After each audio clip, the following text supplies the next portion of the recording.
आज हम लोग एक टॉपिक डिस्कस करने जा रहे हैं, है ना। Space race. स्पेस रेस मतलब अंतरिक्ष दौड़। उसको हिंदी में क्या बोलेंगे? अंतरिक्ष की दौड़। ठीक है। अब देखो यह स्पेस रेस का मतलब क्या है। ठीक है। यहाँ ये टॉपिक अभी है कि क्या भारतीय स्टार्टअप्स इस प्रतिस्पर्धा के लिए तैयार है। इसका मतलब है कि स्पेस में दौड़ के लिए डिफरेंट नेशंस के बीच में क्या है, कंपटीशन है, प्रतिस्पर्धा है। ठीक है। खास करके 20th सेंचुरी की बात हम लोग करेंगे। 20th सेंचुरी में अमेरिका, ठीक है ना, और उधर से सोवियत रूस जो यूएसएसआर था, है ना, अभी रसिया है। ठीक है, रसिया, इन दोनों के बीच अंतरिक्ष की दौड़ थी, है ना, स्पेस रेस। मतलब ये दोनों कंट्री चाहते थे, खास करके जो कोल्ड वार का पीरियड था। कोल्ड वार समझते हो तो सब लोग, शीत युद्ध, ठीक है ना, जिसमें प्रत्यक्ष युद्ध नहीं होता है बल्कि एक तरह से क्या होता है, दोनों तरफ से तरह तरह के स्पीच, तरह तरह के वाक बोले जाते हैं, है ना, तना तनी का माहौल रहता है, वाक युद्ध बोला जाता है उसको। खासकर सेकेंड वर्ल्ड वार से चलता रहा ये 1945 से, ठीक है, 1991 तक ये चलता रहता है।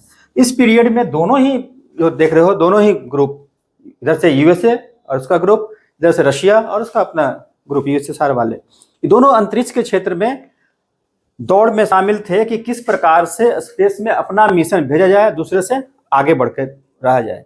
और तकनीकी विकास के है ना, तकनीकी विकास के आधार पर स्पेस में अपने उपग्रह को, सैटेलाइट को छोड़ना और स्पेस वार में आगे बढ़ना, इनका लक्ष्य था। तो धीरे धीरे इन दोनों कंट्रीज के अलावे अन्य देश भी इस रेस में धीरे धीरे सामने आने लगे।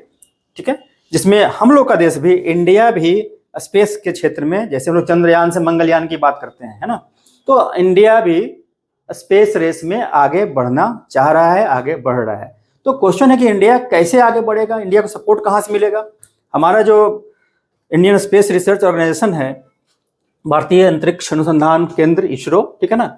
अब इसरो में क्या है कि जो हमारे भारतीय स्टार्टअप्स हैं, भारतीय स्टार्टअप के कोलैबोरेशन से हम लोग भी स्पेस रेस में आगे बढ़ने के लिए तैयार हैं।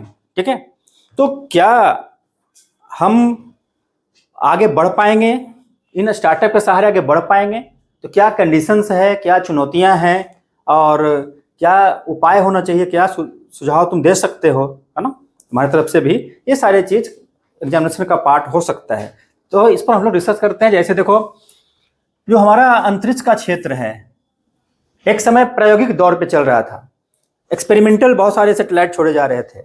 ठीक है, उसके बहुत तरह के व्हीकल्स भी, जैसे तुम व्हीकल्स के बारे में पहले पढ़े होगे तो, है ना, satellite launch vehicle, augmented satellite launch vehicle, polar satellite launch vehicle, ठीक है ना, DSLV, है ना, इस तरह से SLV, ASLV, PSLV, GSLV, ऐसे बहुत सारे, ठीक है, लॉन्च व्हीकल को हम लोगों ने एक्सपेरिमेंट किया और काफी कुछ सफलता हम लोगों ने पाया। अब क्या है, अब आज के दौर में यह एक परिवर्तनकारी दौर से गुजर रहा है। कैसे? स्पेस का क्षेत्र जो पहले होता था कंप्लीटली गवर्नमेंट सेक्टर के लिए होता था, पब्लिक सेक्टर के लिए होता था। ठीक है, अब धीरे धीरे क्या हुआ है, स्पेस क्षेत्र में भी, स्पेस के सेक्टर में भी प्राइवेट कंपनियों को, प्राइवेट की भी भागीदारी दी गई है। मैंने PPP मोड पर बहुत सारा कार्य हो रहा है।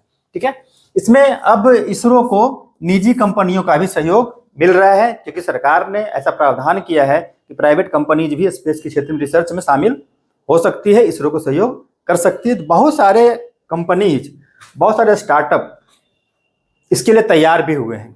ठीक है ना, तो क्या हम उसमें आगे बढ़ पाएंगे, ये चीज है ना, है ना।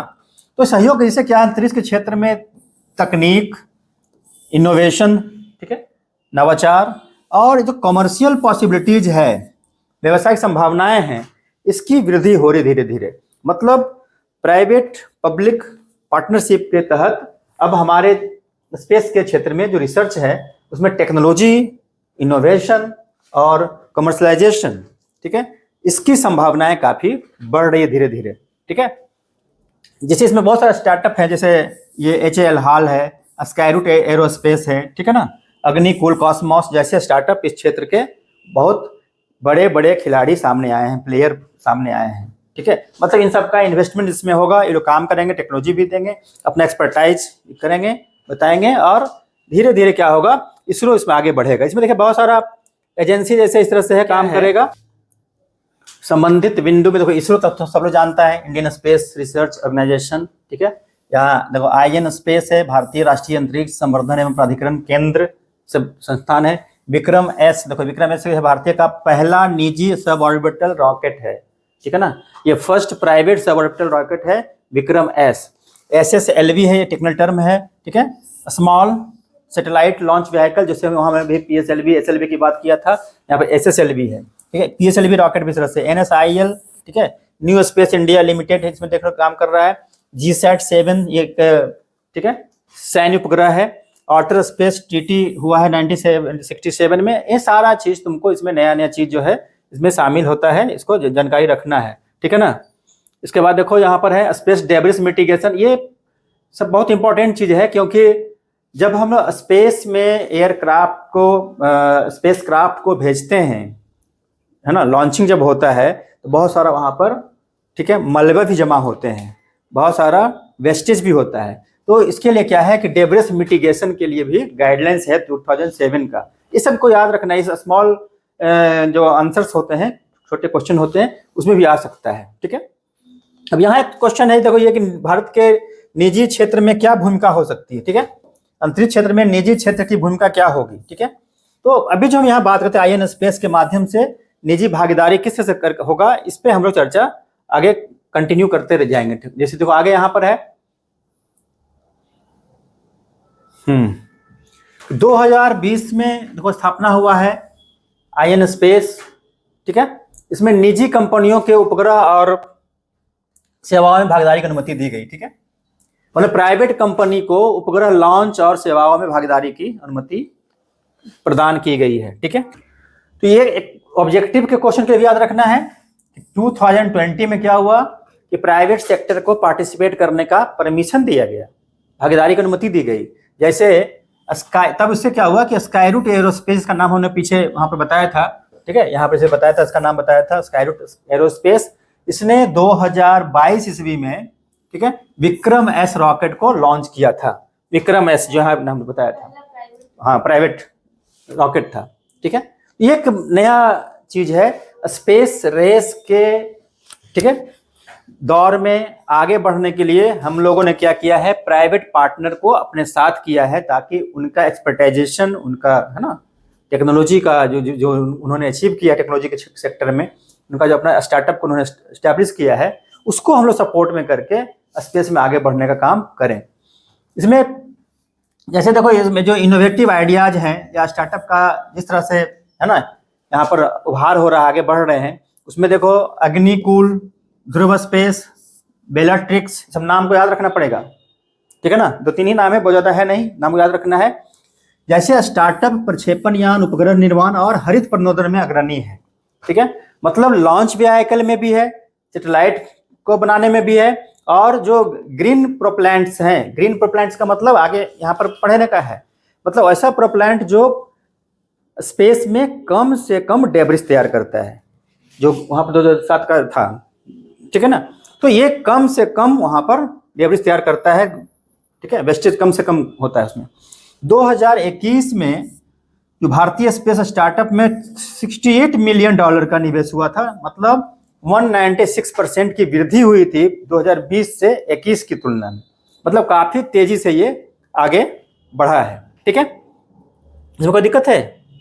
इसके बाद देखो आगे पब्लिक प्राइवेट कॉपरेशन है, ठीक है, सार्वजनिक निजी सहयोग, जिसमें पीछे हम लोग पढ़ते इसरो का, खास करके हाल, L&T Larsen and Toubro, Godrej aerospace, इसके साथ कॉपरेशन हुआ है। और इसमें PSLV polar satellite launch vehicle, इसके अलावा अन्य वाहनों के निर्माण में महत्वपूर्ण, ठीक है, योगदान इन्होंने दिया है। स्पेस वाहन की बात यहाँ कर रहा है हम लोग, अंतरिक्ष में जो वाहन जाते हैं, यान उसका, है ना। इसके अलावा जो नए प्रक्षेपण वाहन और अवसंरचना इंफ्रास्ट्रक्चर की बात आ रही है, जो प्राइवेट सेक्टर क्या सहयोग कर रहा है, तो प्राइवेट सेक्टर के सहयोग से जो स्मॉल, ठीक है, सैटेलाइट लॉन्च व्हीकल SSLV, ठीक है, RLLV, R का मतलब यहाँ पे रियूजेबल है, देखो रियूजेबल लॉन्च व्हीकल, मतलब एक बार जो लॉन्च व्हीकल हम लोग छोड़ते हैं तो जनरली क्या होता है, दोबारा इस्तेमाल में वो नहीं आता है। लेकिन अब क्या आ रहा है कि प्राइवेट सेक्टर जो टेक्नोलॉजी है, इनोवेशन है, उसके तहत अब हम लोग का RLV बन रहा है। RLV मतलब क्या है? उस व्हीकल को हम फिर से यूज कर सकते हैं। रीयूजेबल लॉन्च व्हीकल जैसे तकनीकी विकसित हो रही है, एक बहुत बड़ी बात है, बहुत ही ये बेहतर उपलब्धि है भारत के लिए। इसके अलावा इंटरनेशनल कोऑपरेशन और एक्सपोर्ट की बात आएगी। इसरो ने NSIL जो विदेशी उपग्रहों के प्रक्षेपण और वैश्विक स्पेस मार्केट में भारत की स्थिति मजबूत कर रही है। ठीक है, ये ध्यान रखना है। ठीक है, पीछे हम लोग NSIL के बारे में पढ़ा था, न्यू स्पेस इंडिया लिमिटेड।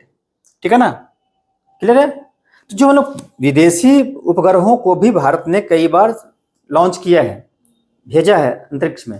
इससे क्या होता है ना, ये कमर्शलाइजेशन होता है, स्पेस टेक्नोलॉजी का कमर्शलाइजेशन, व्यवसायीकरण। उससे क्या होता है कि बहुत बड़े पैमाने पर हमारे सरकार को, हमारे देश को रेवेन्यू भी आता है, रेवेन्यू प्राप्त होता है, राजस्व की प्राप्ति होती है। ये हमारी बहुत बड़ी उपलब्धि है। तो ये इसमें NSIL का काफी सहयोग मिला है। इसके अलावा है हरित तकनीक। ठीक है, हरित तकनीक और पर्यावरणीय स्थिरता। इसमें देखो, हरित तकनीक में बेलाट्रिक्स एरोस्पेस का नाम है, जो पीछे हम लोग चर्चा किए थे। इसने हरित प्रनोदन प्रणालियां विकसित कर लिया है, जो कम से कम डेब्रिस तैयार करेगा, कम से कम मलबा तैयार करेगा। ये एक दूसरी इंपॉर्टेंट, मतलब इसमें अब क्या है कि जो नई टेक्नोलॉजी है, ठीक है, इसमें जो वेस्टेज होता है, ठीक है, वेस्टेज को कम करने में महत्वपूर्ण भूमिका निभाएगा टेक्नोलॉजी। इससे क्या होगा कि अंतरिक्ष मलबा जो होता है, ठीक है, स्पेस डेब्रिस, उससे क्या होगा, रिड्यूस होगा, कम से कम होगा। ठीक है, लेकिन यहाँ पर बहुत सारा कंसर्न है, बहुत सारी चिंताएं भी हैं। क्या क्या चिंताएं हैं? मतलब जैसे ये हमारा ये इसरो है, इसरो के साथ जब प्राइवेट, ठीक है, कंपनी जब काम करेगी तो उसमें से क्या क्या चैलेंजेस हो सकता है, क्या क्या चिंताएं हो सकती हैं, क्या क्या दुविधा हो सकती है। तो इसमें कुछ पॉइंट्स है जिसको हम लोगों को देख लेना है, फिर उसका सॉल्यूशन। जैसे पहला इसमें है कि एक रेगुलेटरी स्ट्रक्चर की कमी है, अभी फिलहाल नियामक ढांचे की कमी है। ठीक है, मतलब लैक ऑफ रेगुलेटरी स्ट्रक्चर। खास करके कोई क्लियर कट यहाँ पर लॉ अभी बनाना जरूरी है, लॉ नहीं है, कोई पॉलिसी अभी उस तरह से नहीं बनाया गया है जिसमें निजी क्षेत्र की भागीदारी अभी भी क्या है, एक सही तरीके से फॉर्मुलेट नहीं हो पाया, इसमें अनिश्चितता बनी हुई है। एक ये इंपॉर्टेंट चिंता हम दिख रहा है, महत्वपूर्ण चिंता है ये हमारे लिए। ठीक है, इसके लिए क्या करना पड़ेगा? जब सॉल्यूशन की बात करेंगे तो वहाँ पर आएंगे, जैसे इसके उल्टा बात करेंगे, भाई व्यवस्था होनी चाहिए इस तरह से। दूसरा है इंटेलेक्चुअल प्रॉपर्टी राइट की चिंता भी है, बौद्धिक संपदा अधिकार। जैसे इसरो के साथ कोई भी कंपनी से काम कर रही है, प्राइवेट कंपनी काम कर रही है, प्राइवेट, ठीक है ना, तो निश्चित रूप से क्या होगा कि वो कंपनी जो अपना तकनीक उन्होंने ईजाद किया, अपने तरीके से कोई कुछ उन्होंने टेक्नोलॉजी को विकसित किया है, काम स्टार्टअप उन्होंने जो कि बनाया है, जब इसरो के साथ काम करेंगे तो सारा लेबल किसका होगा, मुहर किसका होगा? इसरो का होगा। तो उनका जो अपना इंटेलेक्चुअल प्रॉपर्टी राइट है, बौद्धिक संपदा अधिकार, वो अभी क्या होगा, वो स्वामित्व उसका नहीं रहेगा। इससे वो कंपनी चाहेगी कि भाई समस्याएं हो सकती है फ्यूचर में, इस पर भी कानून बनाया जाना चाहिए। ठीक है, तीसरा है वित्तीय चुनौतियां, फाइनेंशियल चैलेंजेज। तो फाइनेंशियल चैलेंजेज क्या है? तो देखो फाइनेंशियल चैलेंजेज में यहाँ पर आगे, ठीक है, खास करके जो स्टार्टअप होते हैं उनका अपना लिमिटेशन है, कैपिटल का लिमिटेशन है। सरकार की तरह काफ़ी ब्रॉड लेवल पे ऐसा कुछ संसाधन उसका नहीं होता जैसा गवर्नमेंट के पास होता है। लेकिन धीरे धीरे सुधार हो रहा है, लेकिन फिर भी इसको हम लोग पॉइंट में रखेंगे कि जो स्टार्टअप के पास क्या है, पर्याप्त निवेश और पूंजी तक पहुंचने में कठिनाई होती है, मार्केट से उसको लेना होता है, शेयर जारी करना होता है, ठीक है ना, ये सारा चीज़ है, एक ये इशू बन सकता है। दूसरा है जो नेशनल सिक्योरिटी का रिस्क, ठीक है, हालांकि इसके मैकेनिज्म है, लेकिन फिर भी एक पॉइंट यहाँ हो सकता है कि प्राइवेट सेक्टर के भागीदारी से शामिल होने से क्या होगा, सेंसिटिविटी है ये, और तकनीक के लीक होने की संभावनाएं बढ़ सकती हैं। हालांकि इंडिया में बहुत सारा ऐसा, ठीक है, चेक पॉइंट्स या ऐसा स्ट्रेटजी बनाया हुआ है जिसमें संभावनाएं कम होती है, लेकिन फिर भी बहुत सारे देशों में तुम देखते हो, जैसे पाकिस्तान वगैरह में देखो कितनी संभावनाएं खतरा होता रहता है, खासकर न्यूक्लियर वेपन्स को लेकर के। ठीक है, तो ये लीक होने खतरा एक बन सकता है, ऐसी संभावनाएं हैं। तीसरा है तकनीकी विशेषज्ञता की कमी। ठीक है, कई निजी कंपनियां जैसे जो काम कर रही हैं उसमें तकनीकी के क्षेत्र में काफी आगे रहती हैं, लेकिन फिर भी स्पेशलाइजेशन जो होना चाहिए, जो इसरो का लेवल है, उस लेवल का तो नहीं होगा। तो इसलिए क्या आता है, इसरो जैसे लिख रहा है, इसरो जैसी उन्नत तकनीकी क्षमता नहीं है, तो मतलब इक्विवेलेंट नहीं है। ठीक है, एक ये चैलेंजेज है। दूसरा है कि विखंडित उद्योग और कार्यबल की कमी, मतलब जो उनके पास जो इंडस्ट्री है और उनका जो वर्क फोर्स है, ठीक है, वो वर्क फोर्स क्या है, वर्क फोर्स भी क्या है, रेगुलराइज नहीं है, ठीक है। जैसे भारत के जो 200 से अधिक स्टार्टअप्स हैं जो बिखरे रूप में काम कर रहे हैं, मतलब स्कैटर्ड हैं, स्कैटर्ड जहां तक छोटे छोटे लेवल पर काम कर रहे हैं, जिससे क्या हो रहा है, उनमें आपस में कोऑर्डिनेशन की कमी है। ये एक इंपॉर्टेंट इशू बन सकता है यहाँ पर। तो क्या होना चाहिए, ठीक है, वे फॉरवर्ड में होना क्या चाहिए, देखो 7-8 पॉइंट है जो तुम लोग को देखना है। तो सबसे पहला है इसके लिए एक रेगुलेटरी बॉडी का निर्माण करना, जो यहाँ पे बताया था हमने, है ना, नियामक ढांचे की कमी है, तो नियामक ढांचा तैयार करना जो क्लियर कट हो, रेगुलेटरी बॉडी तैयार करना जो है ना पब्लिक और प्राइवेट पार्टनरशिप को सही तरीके से रेगुलेट करे, ठीक है, खासकर लाइसेंसिंग, ठीक है ना, intellectual property rights, space debris प्रबंधन आदि पर स्पष्ट नीतियां बनाए, ये ध्यान में रखना है। दूसरा है स्पेस इनोवेशन हब स्थापित करना, मतलब स्पेस के क्षेत्र में जो नए नए इनोवेटिव आइडियाज आएंगे उसके लिए एक हब स्थापित करने की आवश्यकता है, खासकर स्टार्टअप्स, इंडस्ट्री, एकेडमिक इंस्टीट्यूशंस, उसको एक मंच पर लाना है, ठीक है।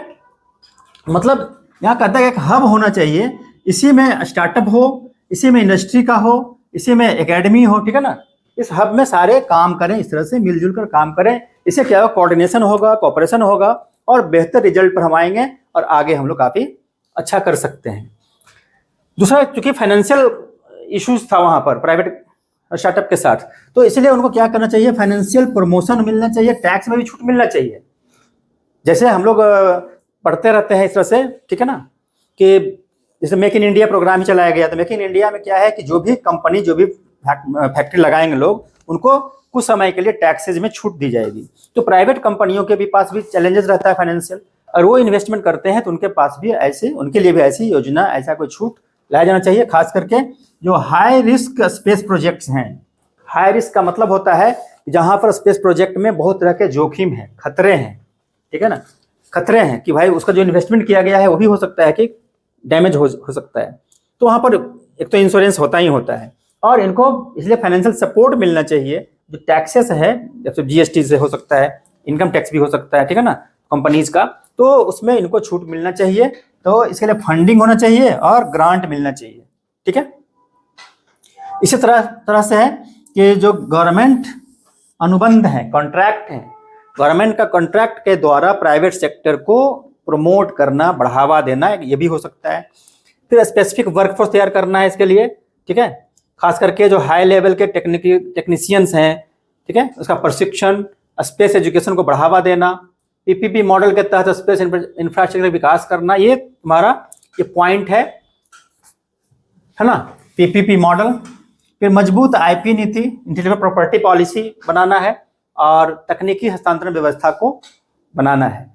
मतलब तकनीकी ट्रांसफर का जो व्यवस्था है, खास करके हम लोग दूसरे देश से भी तकनीक को ट्रांसफर करवा सकते हैं, और अपने देश में भी पब्लिक प्राइवेट पार्टनरशिप में भी इस चीज़ को बढ़ावा दे सकते हैं, जिससे क्या होगा कि स्टार्टअप बेहतर काम करेगा और स्पेस रेस में हम लोग काफ़ी आगे बढ़ सकते हैं। इसके बाद इंटरनेशनल एक्सपोर्ट और कॉपरेशन को भी बढ़ावा देना है, क्योंकि जो प्रोडक्ट हमारा बनेगा स्पेस के क्षेत्र में जब आगे बढ़ेंगे तो करेंगे क्या, उसका कमर्शलाइजेशन होना चाहिए। तो अंतर्राष्ट्रीय निर्यात, स्पेस एक्सपोर्ट और कॉपरेशन को बढ़ावा देने की आवश्यकता है। ये सारे पॉइंट्स हैं जिससे हम लोग स्पेस रेस में विकसित देशों की तुलना कर सकते हैं।